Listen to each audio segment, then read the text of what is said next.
Ընտրություններից անմիջապես հետո ընտրական օրենսդրության մեջ ամրագրելով, թե նախքան քվեարկությունը քանի օր է պետք Հայաստանում լինել, քաղաքական նախապատվությունը որևէ ուժի տալու իրավունքն ունենալու համար, արդյոք ենթադրում է, որ իշխող քաղաքացիական պայմանագիրը պատրաստվում է չսպասել մինչև հաջորդ ընտրությունները եւ արտահերթի գնալ։ Լրագրողի հարցին Փաշինյանը կտրուկ է արձագանքում, օրակարգում նոր ընտրությունների հարց չկա։ Խնդիրը հետեւյալն է, որ ընտրությունների նախորդող շրջանում թե քաղաքացիական հասարակությունը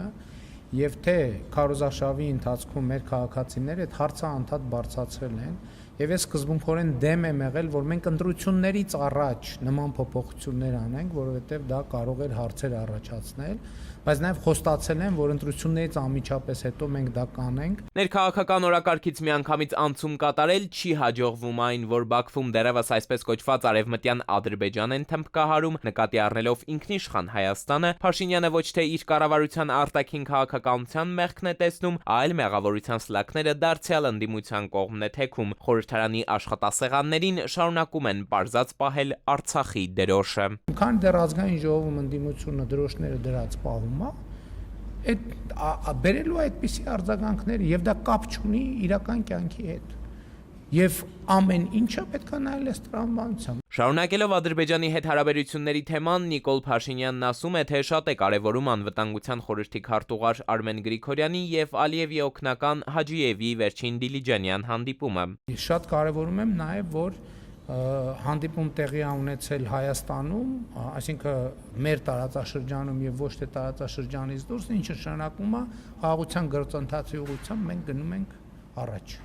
Հայաստանն ու Ադրբեջանը գնում են խաղաղությանն ընդառաջ, ասում է Փաշինյանը, բայց երեկ էլ խորհրդարանում հայտարարում էր, որ հենց նույն Գրիգորյան-Հաջիև հանդիպումը նպատակ է ունեցել կառավարել պատերազմի հնարավոր ռիսկերը։ Ինչպես է ստացվում, որ նախաստորագրած խաղաղությունը վերջնական դարձնելու նպատակ ունեցող երկրների միջև պատերազմի հնարավոր ռիսկ է առաջանում։ Նիկոլ Փաշինյանը պարզաբանում է, նախ անվտանգության խորհրդի քարտուղարին հենց ինքն էր հանձնարարել հետաքրքրվել, արդյոք Բաքվում իրենց հետ հանդիպման անհրաժեշտություն տեսնում են, թե ոչ։ Ինչ վերաբերում է պատերազմի ռիսկին, ապա եւ մեր երկրի եւ Ադրբեջանի փորձագիտական համայնքներից են վտանգը զգացել։ Մենք տեսնում էինք որոշակի միտումներ, որոնք կարող են սրել իրավիճակը եւ մենք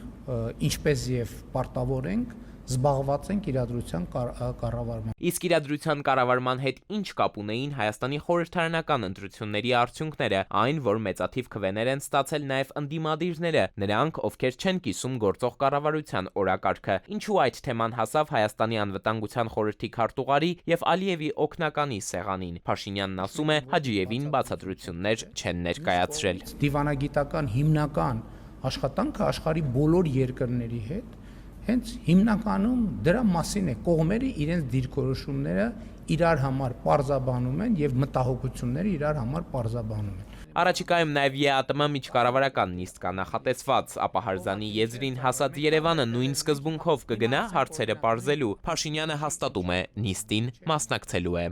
Էդուարդ Պողոսյան, ժամը լրատվական։